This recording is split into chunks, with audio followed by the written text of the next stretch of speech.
തുർക്കിയുടെ മുന്നറിയിപ്പിൽ American president നിന്ന് വിറക്കുകയാണ്.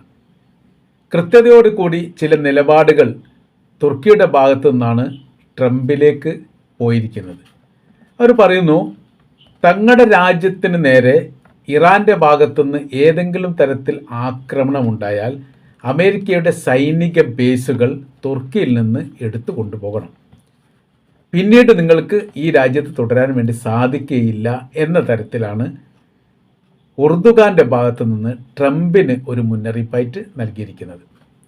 അപ്പോൾ ഇതോടനുബന്ധിച്ച് വലിയ വിഷയങ്ങൾ ഇറാൻ യുദ്ധവുമായിട്ട് ബന്ധപ്പെട്ട് ഉണ്ടായിരിക്കുന്നു എന്നാണ് നമ്മൾക്ക് വായിച്ചെടുക്കാൻ വേണ്ടി സാധിക്കുന്നത്.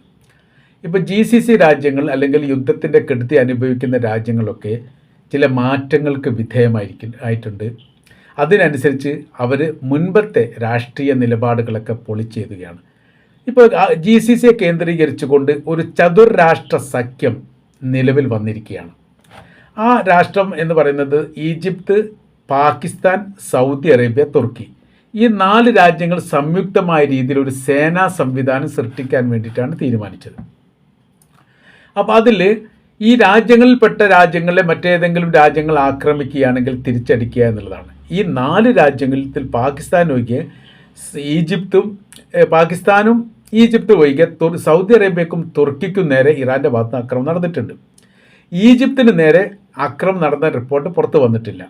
എന്നാൽ പാകിസ്ഥാനും ഇറാനും തമ്മിൽ വലിയ രീതിയിലുള്ള സൗഹൃദ ബന്ധങ്ങളൊന്നുമില്ല.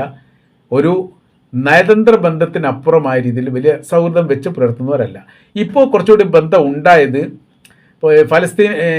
ഇറാൻ്റെയും അമേരിക്കയുടെയും യുദ്ധവുമായിട്ട് ബന്ധപ്പെട്ട കാര്യത്തിൽ ഒരു മധ്യസ്ഥൻ്റെ റോളിൽ വളരെ പെട്ടെന്ന് തന്നെ